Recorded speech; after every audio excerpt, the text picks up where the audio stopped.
শান্তিতে নোবেল জয়ী অন্তর্বর্তী সরকারের প্রধান উপদেষ্টা ডক্টর ইউনূসের প্রতি খোলা চিঠি পাঠিয়েছেন আস-সুন্নাহ ফাউন্ডেশনের চেয়ারম্যান ও জনপ্রিয় ইসলামী বক্তা শায়খ আহমদুল্লাহ।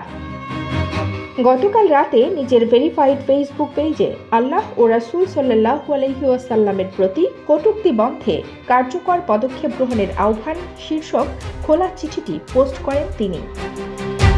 খোলা চিঠিতে তিনি বলেন, মাননীয় প্রধান উপদেষ্টা, আমি বাংলাদেশের একজন দায়িত্বশীল নাগরিক ও সাধারণ মুসলিম হিসেবে একটি গুরুত্বপূর্ণ বিষয়ে আপনার সুদৃষ্টি আকর্ষণ করছি। সম্প্রতি লক্ষ্য করা যাচ্ছে কিছু ব্যক্তি ও গোষ্ঠী পরিকল্পিতভাবে ইসলাম ধর্ম, মহান আল্লাহ ও তার প্রেরিত রাসূল সাল্লাল্লাহু আলাইহি ওয়াসাল্লামের প্রতি কটূক্তি ও অবমাননাকর মন্তব্য করে চলেছেন।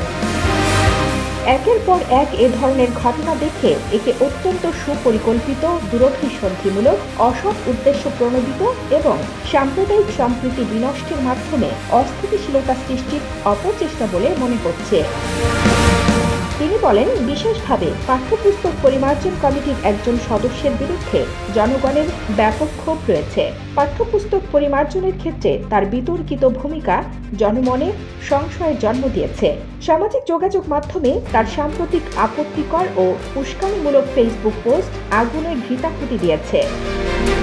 আহমদুল্লাহ বলেন, মাননীয় প্রধান উপদেষ্টা, সব সমাজেরই কিছু আদর্শ ও মূল্যবোধ থাকে। তা রক্ষা করা, তাকে সম্মানের চোখে দেখা, নিজের পক্ষে তাকে অবজ্ঞা না করাই সামাজিক রীতি। বাংলাদেশের এক শ্রেণীর মানুষ প্রতিনিয়ত এর উল্টোটাই করে চলেছে। এ কারণে এদেশে বারবার অস্থিরতা তৈরি হয়। নতুন বাংলাদেশে এর পুনরাবৃত্তি হবে না বলে আমরা প্রত্যাশা করি।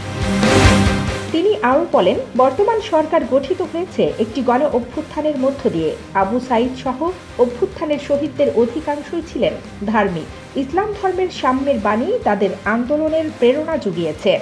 এজন্য এই সরকারের প্রতি ধর্মপ্রাণ জনগণের প্রত্যাশা অনেক। সবশেষে তিনি বলেন, মাননীয় প্রধান উপদেষ্টার কাছে বিনীত অনুরোধ, অনতি বিলম্বে এই ধরনের কটূক্তি ও অবমাননাকর কর্মকাণ্ড বন্ধে কঠোর আইনি পদক্ষেপ গ্রহণ করুন এবং দেশবাসীকে এই মর্মে আশ্বস্ত করুন যে তাদের ধর্মীয় মূল্যবোধ ও বিশ্বাস রক্ষায় সরকার সম্পূর্ণভাবে সচেষ্ট থাকবে। কানিজ ফাতেমা, খবর সংযোগ।